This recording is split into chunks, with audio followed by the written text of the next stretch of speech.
Um, We're back. We're going to discuss those last three, which were I Am Your Mother. The last one we just watched was Sky Dancer, and the one before Yep. that was Dark Head or something like that. Dark Head. Journey to the Yep. Dark Head.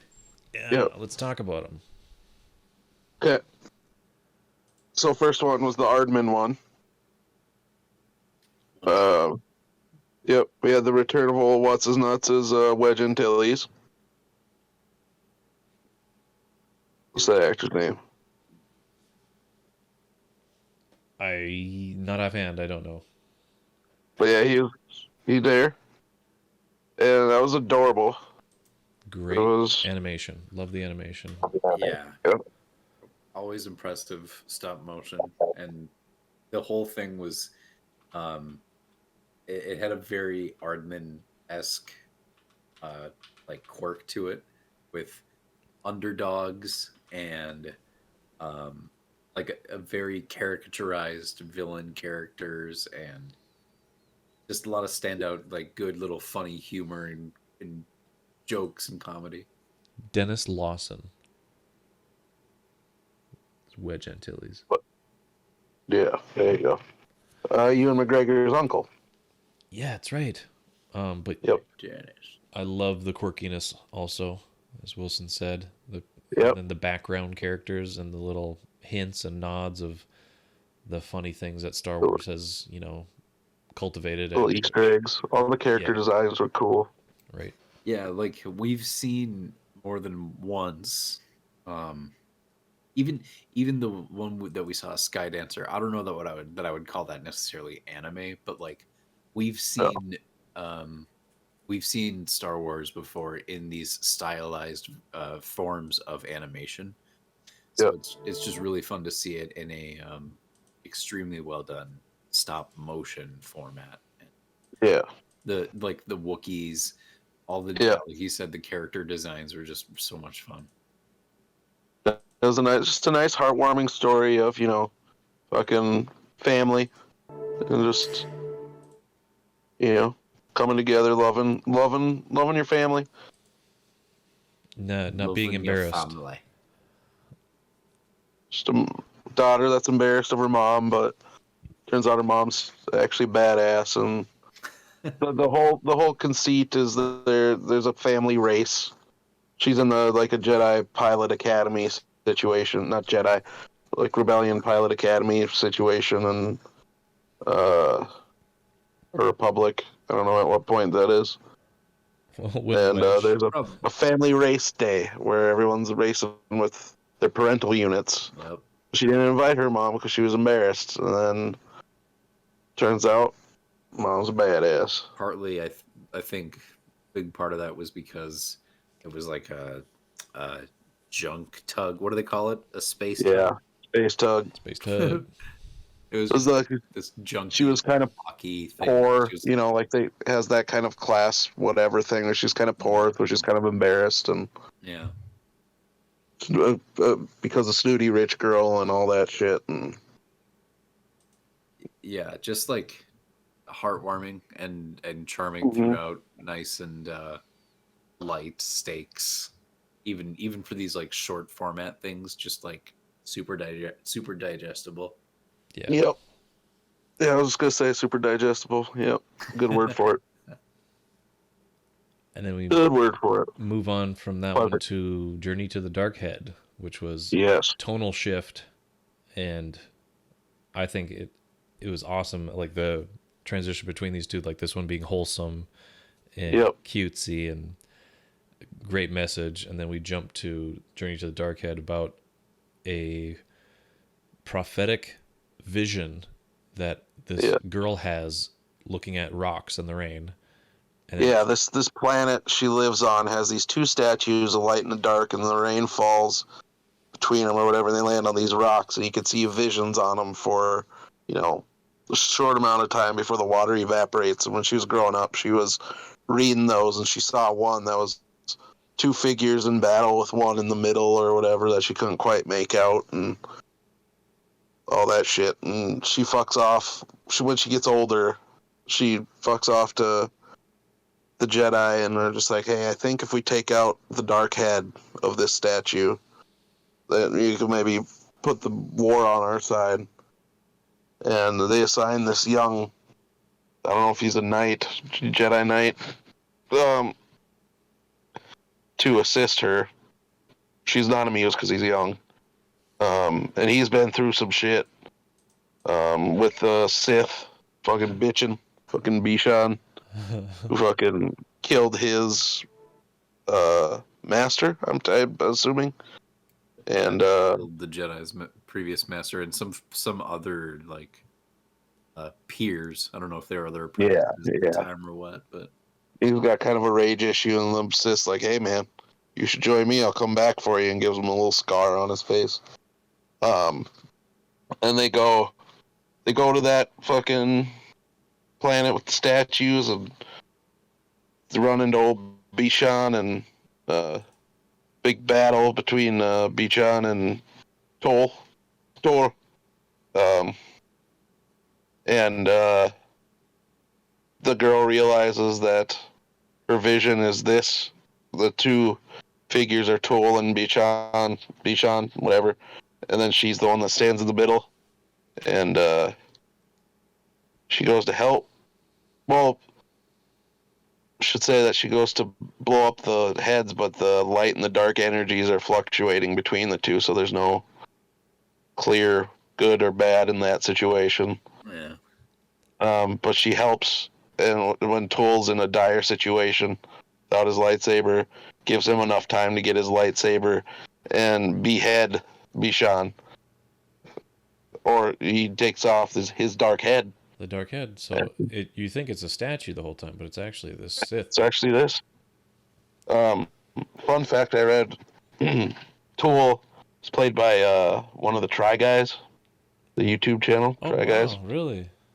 Yeah, Eugene. I heard Eugene. they were in some hot water recently. Yeah, different. Another member that's not there anymore. But he is the voice of Tool in this. Oh, nice. Yeah, I know Eugene. Yeah, Eugene and I Liang. think I've seen his face. yeah, Studio Mirror or whatever, who made this, they're the ones who did like Voltron, Legendary Defender, animated most of Legend of Korra. I think they're a Korean studio, because I noticed a lot of names in the credits were Korean, and it makes sense because Eugene is also Korean, so maybe that was a whole thing on purpose. Maybe. It's kind of cool. Yeah, it is. I love the animation was super cool. The fights were awesome in there. I mean, animation was just top notch, and it was such a good encapsulation of like so many elements of Star Wars, just like super narrowed down, super neat and well executed into this. Like, how long was that? Like 12-minute, thing? Something like that. Felt like a full story though. It didn't feel like you were just a short thing. It felt like a full, story. Yeah, it's 17 minutes about. Yeah. It felt a little bit like the ending was like a good setup for like a pilot of like a. Yeah, right. That's what I was thinking. I was like, I want this to be a TV show. Well, I love the design of the Dark Jedi. I love that dude, Bishan. He was a cool looking Dark Jedi. Yeah, he had like he got creepy looking a couple times. Yeah, like the animation was really really good, but I think the design itself of the characters and ships and everything was just not typical for Star Wars for the most part. So it was really nice to see that. Yeah, that's really good. And the last one we watched was The Spy Dancer. And that was, which is a French animation studio. Very clearly, it was very cool, very stylized as well. I really like the intro where it's like all lively and like, it's like these guys are getting done with their shift as stormtroopers, and they're like, where should we go? Let's go party. And they all go to this like basically go to a cirque. They go to a essentially. Cirque du Soleil, and then all the stormtroopers are doing like their little banter back and forth. There's a Yeah. chunky, tall, lanky guy, and Yep. they're getting all pissed And off. And basically, the people that run this or work this Cirque are spies for like the rebellion, essentially, and they're working on some thing. But our main character is Loie, yeah, who's a dancer, and she comes down. She does a lot of like looks like the kind of like fabric work, but she's doing it a lot with her cloak or whatever that she's wearing. Um, doing a bunch of dances, and you see this moth looking dude show up, and she freaks out, and you get a flashback of this moth and his droid showing up and stealing her baby as they burn the town and shit. And so she sends all her people away. She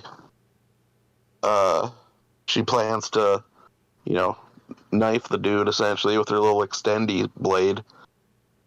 And she goes to do it, and then she doesn't. The guy is like, yeah, a younger guy, and she's like shocked, like, who are you? And starts a huge fight. His face is like in shadow the whole time that he's at the club. Yeah, So you don't don't see see him. his face, but you just see her reaction to his presence and like the Yeah. flashbacks. And then you see the old man face in the flashback. Then you see it's a young guy, and she's like, what the shit? Huge fight breaks out. She just bitches a bunch of stormtroopers, which is tight. And then her young apprentice, lady, girl, whatever, friend that works there too, comes back, starts helping out. She's fighting homeboy on the roof, where she makes the declaration / realization that he is her son, that got nabbed by the moth dude 20 years ago. I should say the whole time too, when she's doing her dance, she's flinging trackers on people, because then it comes into play later when she like hugs the guy that's her son and gives him this trinket that she's been wearing that was his, and she's able to fuck off and get away. And she says something about found my way back to me. Now I'll be able to find my way back to him. And you see that his little trinket thing has a flashing light that is similar to the trackers, so she can track him. The interesting part, he's missing one of his eyes. Right, they're the race that they are. They have horns on either side of their like temples, and then they've got two different color eyes. And he is missing one of his eyes. It's got like a patch over it. Then at the end, when he takes off his hat, you see there's like marks where his horns used to be. Which, like, if you know anything about the Empire, they're kind of racist as shit. So they probably took out his eye and made him remove his horns, so he'd be quote unquote normal. You know? yep. You're forgetting a crucial character, the conductor. Oh, the conductor, my frog bro, dude. Smoking his pip. Fucking smoking his pip and wielding the jams, dude. Yeah, wonderful. Conducting the jams. Loved it. And he had the best. Yeah, that quote. one was really cool too. He had And I like had the I have a bad feeling about this quote. Yeah, yep. I have a bad feeling about Did- this. So like this isn't going to go well or something like that. In his alien language, he said that.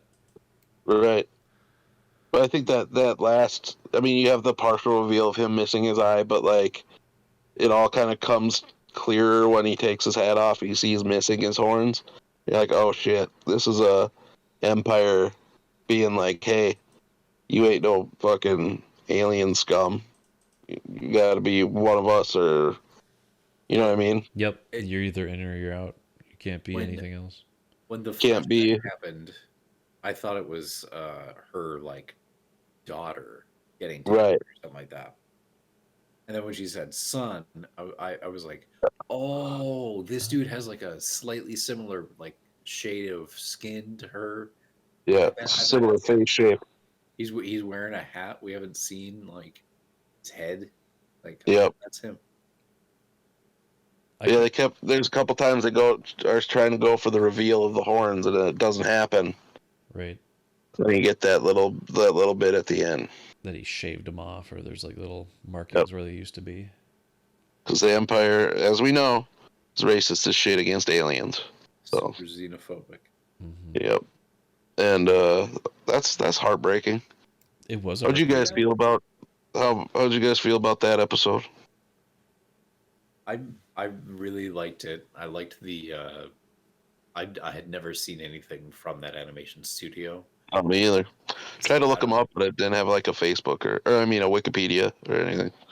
yeah, I don't know if that like if what we saw in this episode is typical of what they would usually do, but I really liked it. I what you said about like there was like a big fat stormtrooper. I liked that they were not afraid to kind of like break the norm a little bit like that, and not Okay. just make them. Yes, they're all wearing the same outfit, but for the sake of animation, to make it more expressive and more like fun in Gives them all character too, yeah, right? To look a little different. yeah, give them a little bit of character, make them each a little bit different. And the animation of when she was doing her dances was really really fun. Yeah, dude. Especially when she fucking goes rage mode and she does that little fucking spinny, fiery looking thing on the table. Yeah, it That was thing was good. Tight. impressive. Okay. So I'm looking up Studio La Cachette now, which is the name of that company. They've done some Love, Death, and Robots. Great. Looks like they've also worked on Genndy Tartakovsky's Primal. Nice. Oh, interesting. Yeah, Yeah. see that. Some other stuff I'm not familiar with, but they just on their selection of projects. They have Star Wars Visions, La Collage Noir, Medi, Avis de Passage, Mui, Love, Death, and Robots, Sucker of Souls, Genndy Tartakovsky's Primal, Kairos, Mune, Guardian of the Moon, and Day Trip to the Aquarium of Doom. Did you say So, Lune? Mune, Mune. Mune. Okay. Mune. There's like a little accent on the E or anything? I don't know. It's French, so I just assumed. I think I've seen that poster before. Mune. Yeah. It's like a Pixar version of something. This it's a Pixar. So it's the blue yeah, it's a blue little alien thing. thing. Yeah. It was nice how 2 out of the 3 did not like directly relate to Jedi or lightsabers or anything like that. No. And even because I know, like we were talking about last time, I don't know if it was when we were recording or if it was before or after, but like Wilson, you were talking about like just kind of being sick of general just Jedi Sith shit all the time. But I think the one we had tonight did that really well. Yeah, because Balanced it with another story. it used Sith and Jedi and lightsabers and all this stuff I've seen a million times, but it did it in a different way that I had not seen before. It Right. wasn't like nothing I had never ever seen in any format, but it was like, oh, this is being handled well. And like there was a point where I was like, it doesn't seem like they can neatly kind of like wrap this up with the remaining time they have, because I know these are supposed to be shorts, and I felt that Yeah, I know. way during the spy dancer one too. But Yeah. that's what is impressive about these, is they like get you so engrossed in the story that you're like, oh my gosh, there's this epic story, so much going on in front of me, how can they possibly wrap it up? But then they're masters of their craft, and they've made this thing to be fitting into Right. the time frame, so it all wraps up quite neat. Right. Agreed. Any one of yours, if you could pick a favorite that you liked?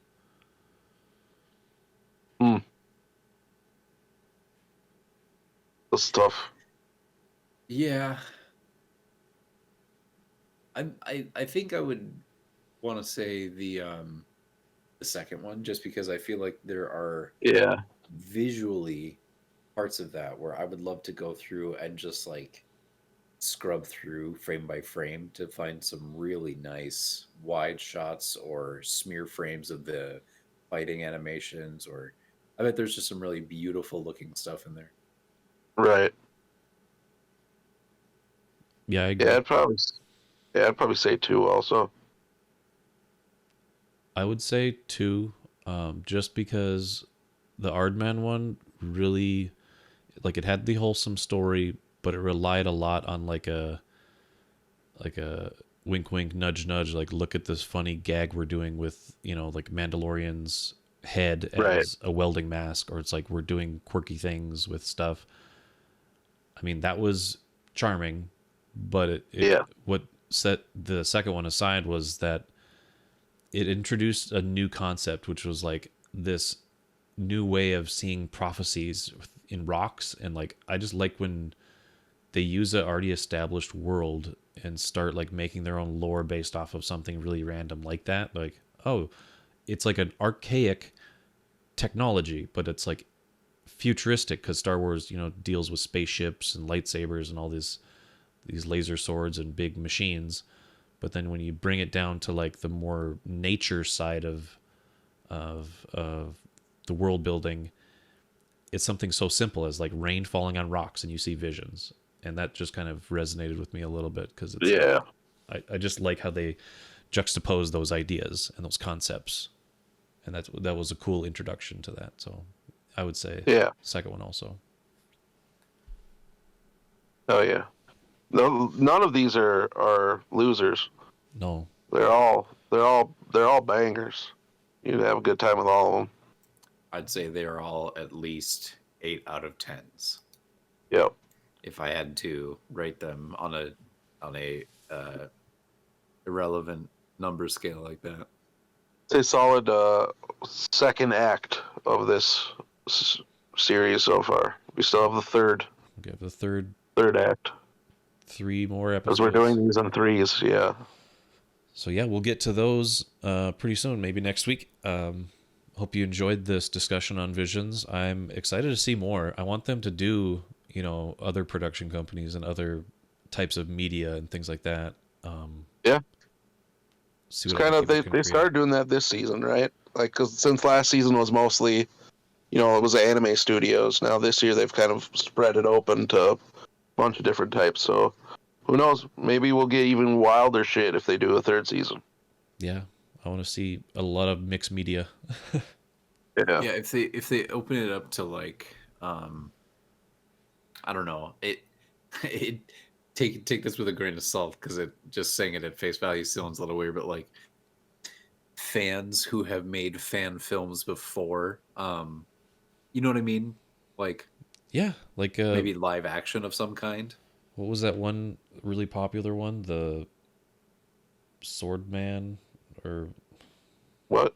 it was like those two But lightsaber fighter guys, like maybe viral even not videos. again, like not Yeah. necessarily about Jedi and lightsabers and stuff. Just make it about people working in a cantina, and that could be wonderful. Yeah. Make it like Cheers on a Yeah. cantina. Like actually do a sitcom with like a laugh track or like before a live studio audience kind of thing. Oh, it was called Ryan versus Dorkman. If you remember those 2006 videos of those guys doing lightsaber battles. No. Oh, they're bangers. They're really good. They're well choreographed lightsaber battles.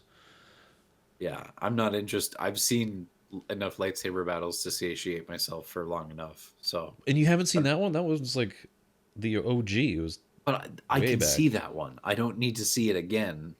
No, I'm just And saying. That's the people I'm thinking of. Yeah. That's them, and they. But I want to see, like, if they do live action stuff. It's like people like that, where it's like people that have done viral things based around Star Wars, but like do their own spin on it. um, or give like a musical group a shot at something where their short can just be like about maybe kind of similar to what we saw in the first part of this, where we had that episode about the band with the Jedi and all that. Mm-hmm. you can have an actual real life musical group perform a song, either a song of theirs or like they write a song for the episode or something like that. They write Or a you get like Max Rebo song. a comedy group or a like comedian or something like that to kind of do like a space stand-up set, but it's them just like doing their thing kind of a little bit. I like that. I think they're either from Australia. I think they're Australian. There's a comedy group called Auntie Donna. You might have seen some of their YouTube videos. They're really funny.